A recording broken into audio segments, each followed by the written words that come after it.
Hello dear student, কেমন আছো? I hope প্রত্যেকে শুধু ভালো না, ভীষণ ভালো আছো। স্ক্রিনের ওপরে একটা প্রশ্ন দিয়েছে, তাই না? সো প্রশ্নটা কি সেটা আগে পড়ে নিই। মহিম তার বাড়ির দোতলার জানালায় বসে দেখতে পেল যে রাস্তার ঠিক উল্টো দিকে আটতলা বাড়ির ছাদের কার্নিশে একটি ঘুড়ি আটকে আছে। বেশ, মহিম যদি ঘুড়িটিকে 60 ডিগ্রি কোণে উন্নতি কোণে দেখে থাকে এবং রাস্তাটি যদি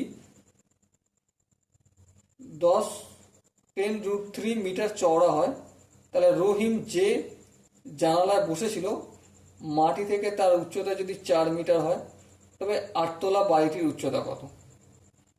চলো একটু গল্পটা করে নিই।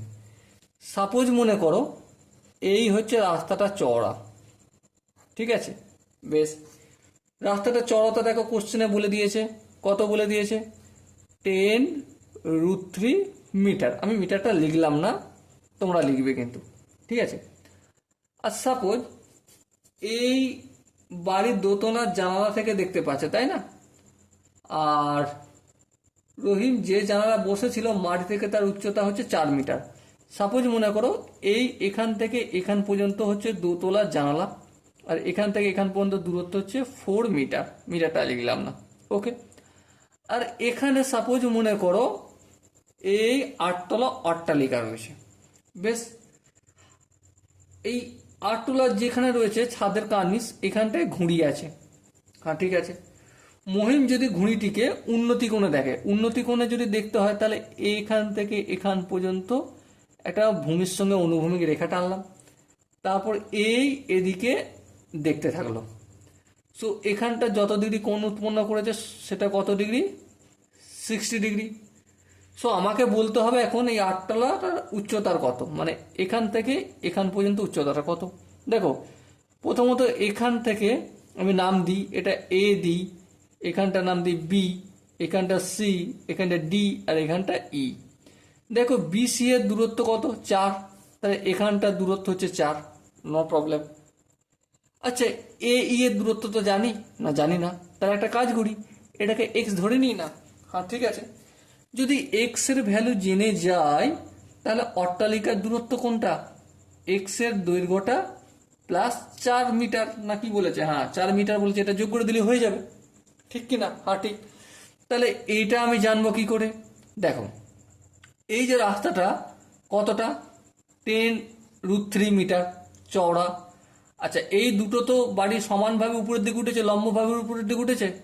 তাহলে এখানটা যদি সিডি এর দৈর্ঘ্য হচ্ছে 10 √3, তাহলে বিই এর দৈর্ঘ্য কত হবে? সেম 10 √3।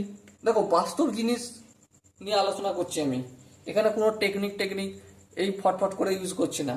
যেটা বাস্তব কথা সেটা বলছি এবং তোমাদের সাথে ডিসকাস করে আলোচনা করছি, করতে করতে অঙ্কটা করার চেষ্টা করছি, ওকে? এবার দেখো, এই কোণটার সাপেক্ষে লম্ব কোনটা? এই এক্সট্রা লম্ব। আর এটা হচ্ছে ভূমি, অবভিয়াসলি এটা 90 ডিগ্রি হলে এটা হচ্ছে অতিভুজ হবে। তাহলে লম্ব বাই ভূমি, লম্ব হচ্ছে এক্স, ভূমি হচ্ছে 10 √3। তাহলে লম্ব বাই ভূমি কি হয়? Tan theta. তাহলে ট্যান থিটা না বলে এখানে 60 ডিগ্রি বলবো। হ্যাঁ, ঠিক, ট্যান 60 ডিগ্রি লিখলাম। তাহলে এক্স ইকুয়াল টু কত হলো? ট্যান 60 ডিগ্রির ভ্যালু কত? আর ট্যান 60 ডিগ্রি ভ্যালু হচ্ছে √3, লিখলাম। আর এটা কি আছে? গুণ আছে, এটা ভাগ আছে এদিকে, অপোজিট দিকে গেলে 10 √3।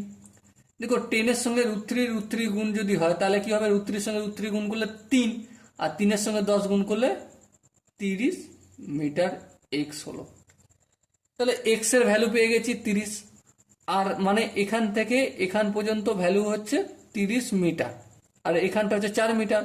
তাহলে টোটাল উচ্চতা কত? 30 + 4 ইকুয়াল টু 34 মিটার, ওকে? দেখো, আমি কিন্তু খাতায় লিখে লিখে করলাম না, কিন্তু তোমাদেরকে যেটা যেটা বলেছি আই হোপ তোমরা বুঝতে পেরেছো। এখানে যে 4টে অপশন আছে, আই হোপ রাইট অপশনটা তোমরা খুঁজে পেয়ে গেছো। Option C is the right option. So dear student, দেখা হচ্ছে পরবর্তী সেশনে। ততক্ষণ পর্যন্ত ভালো থেকো, সুস্থ থেকো এবং জয় হিন্দ।